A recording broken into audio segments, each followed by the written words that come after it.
Hey guys, welcome back to another episode of East of Vineland. Guys, we are taking care of our cows, but we're running into an issue. They eat like crazy and I can't keep up with their food. So I just brought over 200,000 liters of silage, and I've actually purchased this trailer, which is called the Beat Ninja, because, well, a couple things. So one of the things that the cows require, if you go back to last episode, I kind of showed you a chart on what they eat. Their standard food that they can eat is silage, which is good because we got tons of it. And then they require other stuff. So one of the things is hay, which we don't have. And then one of the things is soybeans, which we do have. And then the other thing is either cut potatoes or cut sugar beets. Okay, so I bought an attachment for our front loader that chops up the potatoes, but it does it at a very, very slow rate. And not only that, I can't get the front loaders attachment high enough to get over top of the trailers. So I had to buy a smaller trailer, and then I realized, well, that's kind of dumb. So I sold it back, and then went ahead and we planted 6 more greenhouses here. I don't know why this one isn't functioning. This one isn't producing anything. So let's go in here and find out why. Let's see, sugar beet spawning. There we go. So that should pop these out here, and then it looks like the one down at the end is also needs fixed. So what I'm going to do is we're going to take these sugar beets and we're going to put them in our silo, and then we're going to take the sugar beets out of the silo and put them inside that Beet Ninja, and then that will chop up the beets for us, and then we will have the ability to give them to the cows. I did 6 of these because with the rate that these cows are eating, I don't even know if this is going to be enough. And we only have 120 cows. This holds 300, so it's an amazing ratio of how much they eat. So maybe we picked the wrong cow. I don't know. But they are producing an enormous amount of slurry. So we have almost 100,000 liters of slurry. And we've only had these cows for 3 months now. So anyways, we went and planted the soybeans here. Planted the soybeans on the backfield, and then I think we have like 1 day left on our wheat over here. So it is on its 7th day. Yep. So tomorrow this will be ready. I need to call and let the shop know. They're going to let us lease a harvester to give it a shot. I don't think there's anything else that we need or we're going to be doing, at least right now. So I'm going to run over and get the truck. We'll come over here and get these sugar beets. We'll bring them over here, dump them in here, and then we'll run back and get our trailer and our tractor, and then we can dump the food in there. So let me grab the truck real quick. All right, so we got our truck. And we'll run down here and get our trailer's already over here. So we brought over one of the loads of potatoes already for the factory here to produce some more diesel, because I had to take some of the diesel over to the soil plant over there, the big one, the one that requires fuel and rocks. Now we're out of rocks. Now we are, but we weren't. We just were out of fuel to get the process started. And I know last episode, guys, we bought this really cool electric telehandler, but I got a couple of issues with it already, and we'll go over that. We might end up selling it back and just getting a normal telehandler, because it only drives 9 miles per hour, and I got to drive it from our place all the way over to the other place, and it doesn't seem like it's going 9 miles per hour. It seems like it's going like 3. And not that I'm in a hurry or anything, but it's just a very long ride, and I don't feel like buying 2 of them because we need it over on that side too to get our silage out. And then we were taking the silage to the BGA, but now I gotta bring the silage all the way over here, unless we can figure out another way of transferring that. So we're gonna put these in here, and it doesn't take them. Okay. All right. So we got them taken over to the other silo. That the big silo. I forgot we don't have it set up to accept root crops. So grab this right here, and we will take this over and to the other one. Now we had 24,000 liters of sugar beet.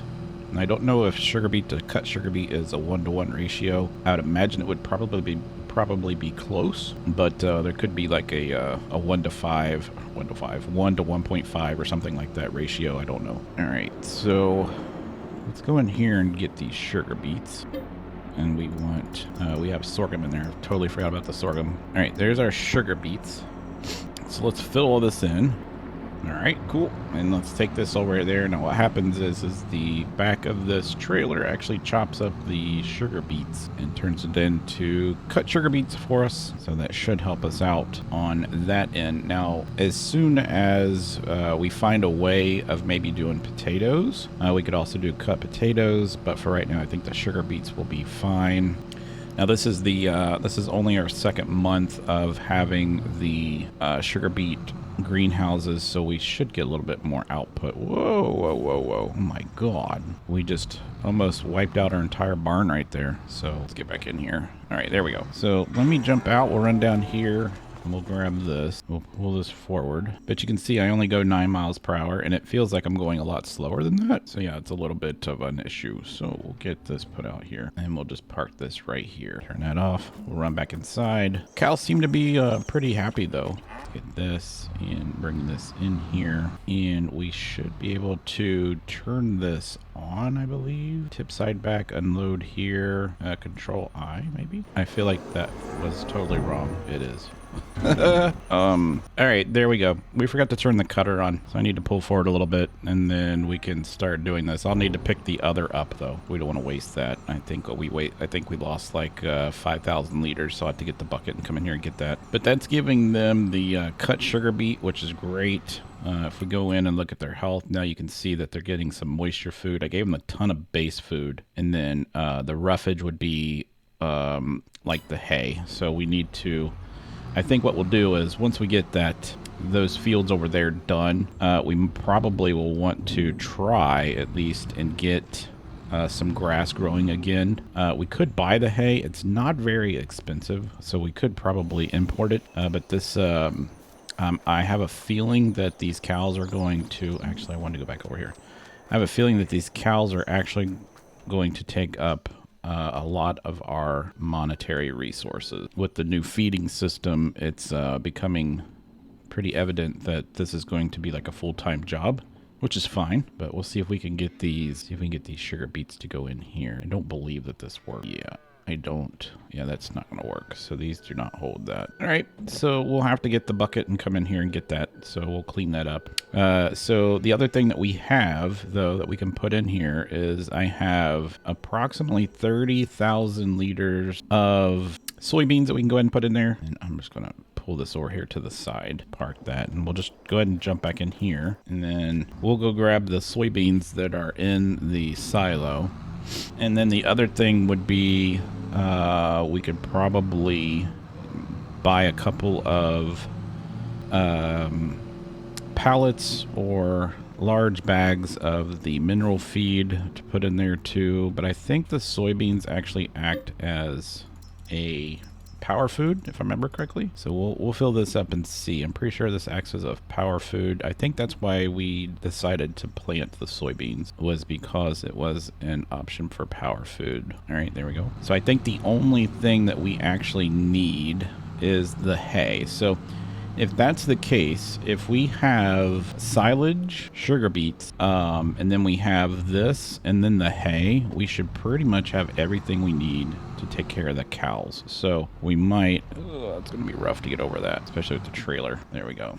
So we might, when we get after this growing season, when we get all this stuff done, we need to make sure that, one, we're going to have to clean up our fields, because I really don't have them in any particular, none of them line up, so we need to go around and trim the edges and make sure all the fields are nice and square, and make sure everything is combined. That way we can start using our GPS software and It just helps when we hire workers from the area that don't know our farms. They could just plug it in and it's already there for them.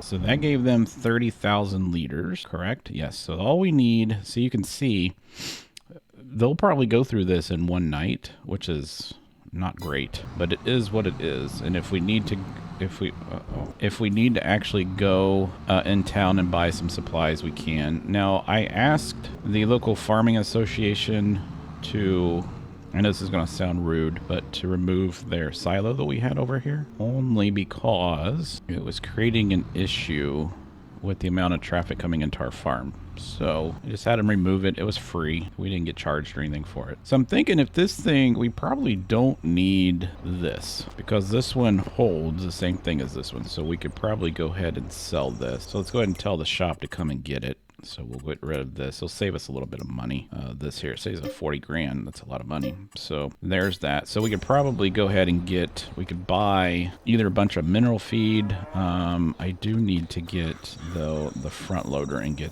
that cleaned up. But this has got 1 day left on it. I think we got some product over there I need to go sell. So I'm going to go sell that product over there. I'll get that cleaned up. We'll go ahead and wait for 1 more month. I need to call the dealership and have them go ahead and get us a harvester over here to rent so we can see if we like it or not. And we'll get this first. This will be our first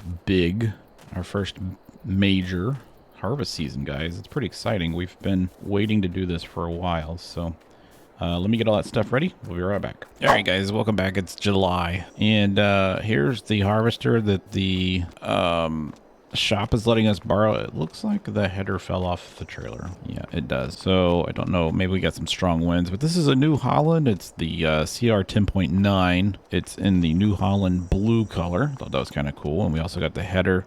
Now the header is called a flex header. It is from the class, and supposedly, if we turn on our flashlight, it's still kind of early. It's got a belt-driven system, so when the product or your grains get cut with these little tethers that are on the outside, well, those don't cut it, but those little knives down there at the bottom, that's what cuts the soybeans and the grain. And then when it gets up on top of here, instead of it having this conveyor thing here, it's got this flat belt conveyor here, and it gets all pushed to the middle, and then it ultimately gets sucked into here, and then everything gets processed in there. And supposedly what I was told is this thing can flex so that if we have some grade that is uneven, it'll flex on the ground and it'll prevent us from, or help prevent us from getting stuck in the ground. So I'm going to get this prepared. What I wanted to try though, is I have an idea. Let's go ahead and turn our tractor on. All right, so one little thing that we did, we sold 40 cows only because I just could not keep up with the food amount right now because we haven't harvested anything, and so I'm constantly trying to find jobs that have a product, or I'm just buying it straight from the market, and it's not working out. So I wanted to try something real quick. I want to see if this thing will actually cut potatoes. I went in and put some potatoes in here, and I just want to see if this will actually cut the potatoes. So if it does, then our moisture food section of feeding the cows will be completely taken care of. Oh my God, it does. Are you kidding me? All right, so that's cool. So it did put it in there. All right, so we did put, it's got the roughage. Awesome. That is awesome. All right, so that's a huge relief. Huge relief. Okay, so we have tons of potatoes. I actually haven't been putting any of them in the diesel plant because the diesel plant is full. And you can see we have tons of potatoes there. And then I just got done doing all of the sugar beets. So all the sugar beets are in there. But before I do that, I'm going to go ahead and get, the harvester set up. So let's go ahead and grab the harvester.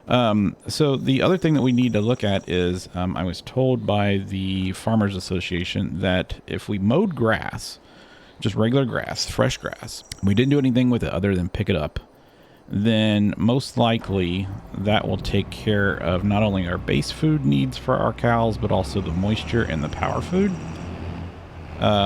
which would be great. Now it doesn't fill them up equally, but it does count for all three. So we might look into that. Otherwise, we'll just turn it into silage again This might be an issue right here. We might have to pull this trailer forward. So I don't know how this thing fell off. But anyways, so that would be a solution. The problem I'm going to run into though is I can't plant soybeans now. We just missed soybeans by a month. So there's no way we can overlap. I don't know what's going on with this thing. This is kind of funky. There's no way we can overlap crops as far as the growing stages. So what we're going to probably have to do is go ahead and do the grass on all the fields. And the next spring, when the grass is being cut, we can go ahead and plant our regular crops like the wheat. Or we could plant wheat again, but the wheat isn't helping us with anything. Let's see. We'll have to get this off of here. Give me a second. All right, we got that off of there. So we are going to drive this down. I need to check our GPS to see if it's going to calculate just the wheat fields. So let's go in here and check and see. Actually, we need to drive up here first. Let's go ahead and unfold. So they're renting this to us, or basically loaning us this today until we get this done, because this is the one that I was interested in buying. Now the header, there's a couple other headers that they said that we could look into. We'll probably try. There's one called a honeybee header, which actually has a blower system on it that's supposed to help get the soybeans to blow into the header, so you don't have any loss. So we might look into that. Let's go ahead and put the header down. Turn this on. All right. We want to enable straw swath, so it is on. All right. So let's go in and check this and see if it's going to recognize. So see, it's not recognizing. It's recognizing this as part of our property, which it is, but it's not. It's not part of what we need to harvest. So we're going to kind of draw this out ourselves. So, but yeah, this is a New Holland. I think this holds like 22 to 23,000 liters of product, and it's really nice on the inside, really quiet. Got lots of upgraded stuff. Now the other harvester that they might let us demo is the class that goes with this header, and it is a 2022 version. It's actually, instead of the typical white and green and red class colors, it's actually black and yellow. It's like this the header is, which is kind of cool. And it holds, I believe, 25 to 28,000 liters, depending on the header, or depending on the model of harvester. But yeah, we're going to do the straw swath. That way we have straw. I've already used all our straw. We didn't have much in storage to begin with. I don't know why I kept it. I think we kept ended up being like 60,000 liters. We had it from a job. I don't remember what it was from. I think it's from the first year that we planted wheat, which was a long time ago. But yeah, we kept the straw from that job. It looks like, I mean, if you look at our yield counter down there, we're getting dark greens, which is fantastic. Not that I need this wheat for anything, but we could use the wheat for seeds. I don't think that cows eat the wheat, so we might just put it on the market. So that would be kind of a shame.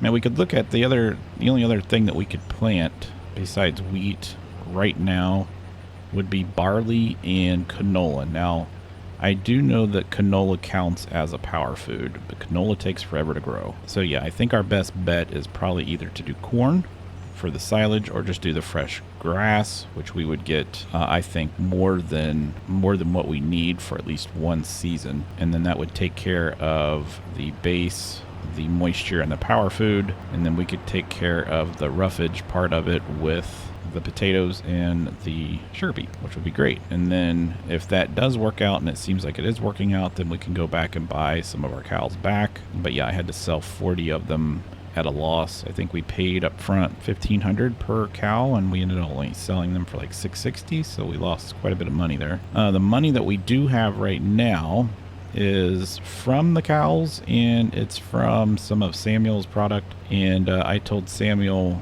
that we're going to be really busy for the next week or so on our product and our farming, so he understands. But we'll make sure we get him everything that he needs for the shop. Make sure everything is in there before 8 o'clock in the mornings. And he also has some baling jobs that we could do if we needed the grass or the silage, I guess, or the hay even. A lot of times it's hay. So I am going to make just a couple more passes. I think I'll do 2 headlands around this section, just so that I keep the header pointing outwards, and that way I'm not destroying crop when the harvester is in the middle of the field. As long as we keep going in this direction, our boom will always be over here to our left, which is perfect. But yeah, we've already only made basically one path around, and we're almost full. We're already at close to 90%, but this is going to be lots of straw. So let me get this done, guys, and we'll see if we like this harvester or not. If we do, we might end up purchasing one. I don't have enough money right now, but we do have some income coming in from the sale of some of our pig feed that we don't need, so we'll probably have enough for a harvester and a header. Oops. But we also might wait until the soybeans are done. So let me get this all done, and I'll bring it back. All right, guys, so we got the all the wheat is harvested, and the New Holland did a spectacular job. Now, the cool thing is, if you look on the New Holland, you see all these little white boxes. There's a white box there. We got a white box there. There's one here. There's one here. Those are my cameras, so I can actually see a camera for my boom, and then we can see this is a camera on the back, so I can see if we're doing our straw swath and if anything's stuck. We can see this side of the vehicle, and then we can also see down onto the straw swath, and I think that's cool. I like that addition. That is something that I'd be interested in. As far as the header, I couldn't really tell any difference between the header and the other header we've used. So I might tell them to go ahead and let us keep the harvester, but go ahead and bring us the bumblebee or the honeybee header that's got the wind system, I guess is what they call it, or the blower system on it, because apparently it's supposed to be really nice for crops like soybeans. And basically what it does is, I'll show you here in a second. I'll get out and kind of demonstrate what it does, even though we don't have it. Let's turn this off. So basically what happens is when the soybeans get harvested right here, a lot of times these things right here will flick the beans, and the honeybee header actually has a wind system that plugs into your PTO right here, and it provides an airflow, and it shoots air back into the conveyor belt, and it helps keep the soybeans from falling on the ground. So you get not as much loss, and I think it'll be interesting to find out. Now, they do cost almost twice as much as the normal headers, so we'll have to see. But this header was nice. It did a great job. I mean, no complaints. It was really sharp. Didn't have any teeth break. It did flex, which is what it's supposed to do. And yeah, I liked it. So we're going to get that cleaned off, get the header picked up, and then have them bring us the other header. So the other thing that we did is I'm leasing a baler for the straw.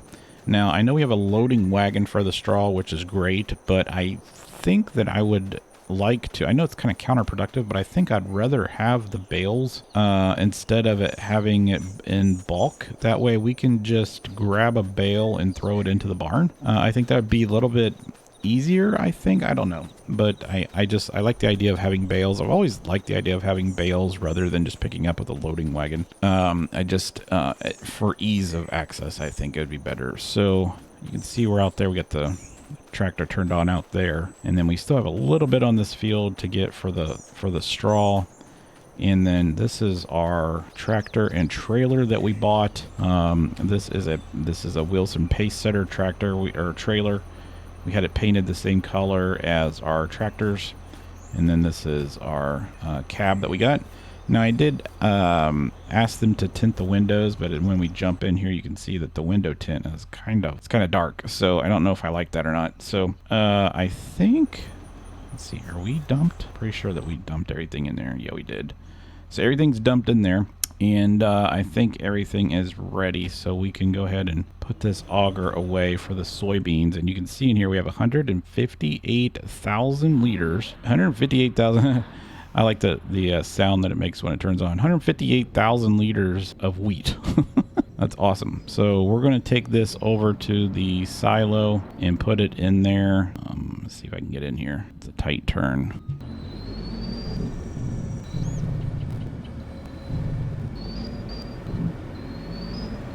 All right, we made it around the corner. Gotta make these turns a little slow because the trailer is really long. So yeah, we're gonna take this over. You can see that the tent's a little dark. So we'll see if we can get this back in the shop and get the tent taken off. I thought it looked cool from the outside, but from the inside, it's a little pain in the butt. So we'll get this put in here. I don't know what we just hit, but we hit something. So the only thing I don't like about this is I don't have a window here. It actually has the sleep cab back there. All right, so I'm going to go ahead and get the rest of these bales baled, or the rest of this straw baled. We'll get a bale loader to take it, and we'll probably just set it behind the barn. And then we'll probably use our, oh, I forgot to show you guys. We did buy a new telehandler, and it's down, I believe I parked it down here by the silage, because I got to bring some silage over to the cows.